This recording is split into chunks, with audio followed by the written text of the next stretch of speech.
what I've learned, and I tell students this all the time, or people who are a little confused and they don't know where they should be at, is instead of focusing on what you should do, the key is to ask the question of who should you serve.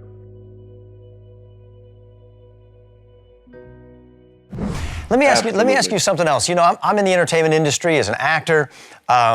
I'm not funny like you are. In fact, I remember somebody said to me one time, because, you know, back in the 1980s, I was on the sitcom, the situation comedy show, Growing Pains. It was not Family Ties, like you had mentioned earlier. Growing Pains, let's get that straight. Oh. But somebody said to me once when I was off the set, I met them in an airport, and they said, you know, they said something to me, and I answered them with just sort of a normal answer. And they said, man, you're not nearly as funny in real life as you are on TV. And, right. I thought, like, right. I'm like, or somebody else said to me, you know, I pulled up at a Pollo Loco or something like that, and they said, well, it's good to see that we're not the only people who have aged. And I think, why do you say things like that? Do you say that to all your friends and to your family members? Let me ask you this. Are you ever concerned that people want you to be as funny in real life as you are in your shows? Do you sort of compare your real self to your onstage self? Is that ever a pressure for you as a comedic thought leader? You know what? As soon as I accept it, I know some people are not going to grab hold of this, but that's okay. You just got more work to do. Like, as soon as I grabbed a hold of the fact of what God did for me, really, like my need for acceptance, like I said, dropped like significantly. And most of the time when people are looking to laugh, this is the beautiful thing that I was able to see in this. When people come to my events, they're coming, or when they even see me on the streets and approach me and say something, they're showing up because they want to laugh, but that's not necessarily what they need, right? And God is, like, I'm really blessed with this ability to look through that and ask the question, well, what is it that they really need right now? So when they approach me with an expectation, I can deliver that, but then also we can probably go a little deeper to find out what's really there. So I don't feel any pressure. In fact, the person I am on stage is the same person I am. Like, there's really no difference. Like, I don't get on stage and turn on a button and then all of a sudden it's like, yo, here we go. I have some friends who do that, and it looks exhausting. Like, you went from, hey, what's up, everybody? My name is Tom, to, hey, look at there, Tom's here. How are you? Like, that is exhausting to me. The only difference between when I'm on stage and off stage is when I'm on stage, the goal is to continue to use the funny to help people. But when I'm not on stage, I'm just looking for opportunities to help people and be of service, even if I'm at home just sitting on my couch.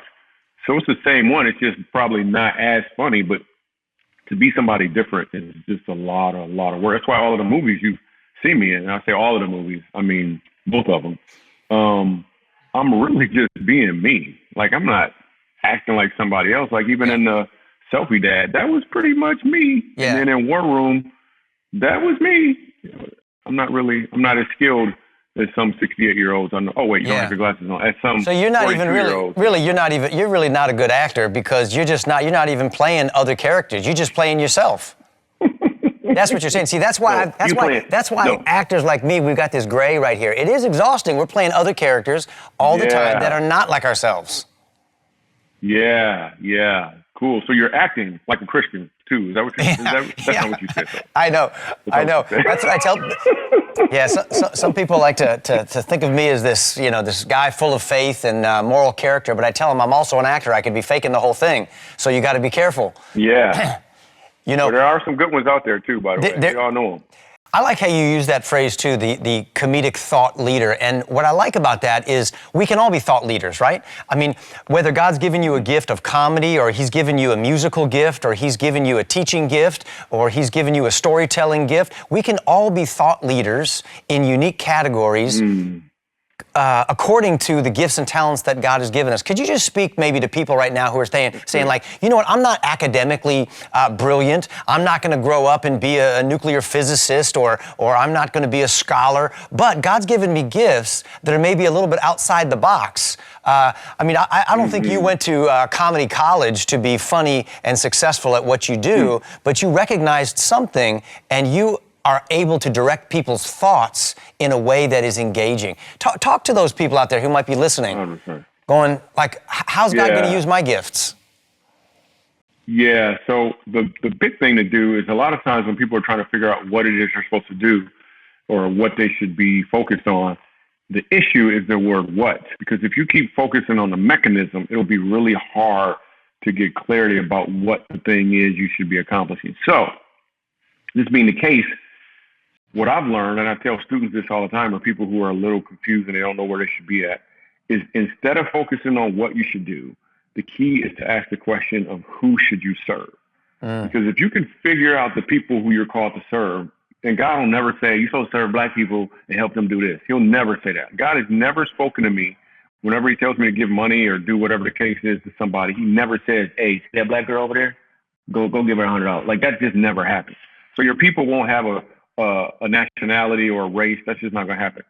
Your people are the people who when you see what's going on, when you see what's happening to them, you say to yourself, somebody needs to do something about that. Like you just feel it inside of you, like you just know. So I was working with my niece who's about to go to college. She's doing a gap year. And I was like, who do you want to serve? I walked her through this process. This is the same stuff I do in the course. And she said she wants to work with kids. I was like, well, there's a lot of kids and a bunch of ways you can work with them. Like, what would you do? And then she said, well, I want to help them.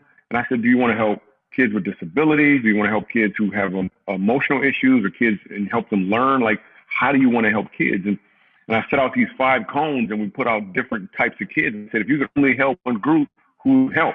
So I helped to hone in on the group, the people that you're called to. So what I would say to everybody watching right now is, who are your people?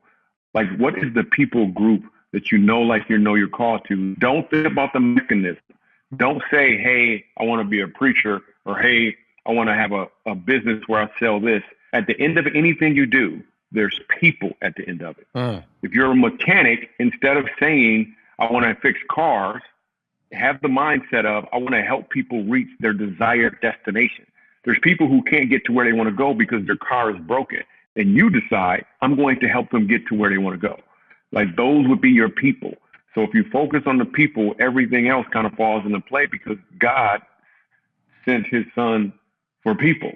Not for things, not for anything other than people. And even when the Bible says, if you can be trusted with little, then I know I can trust you with more. The more is people.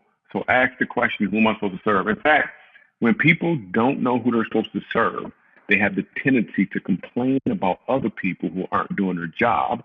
That's why you have so much political battle going on. People mad at this president. They don't like this guy. This is going on. It's because that person who's complaining, they don't know who their people are.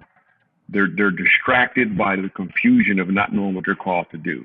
Focus on the people and watch what will take place. You're reflecting the 2 greatest commandments, right? To love God with all of your heart and to love people, to love others as yourself. And then you figure out how God's given you gifts and talents. You figure out what you love to do and call that work. I think that's a great plan. Yeah.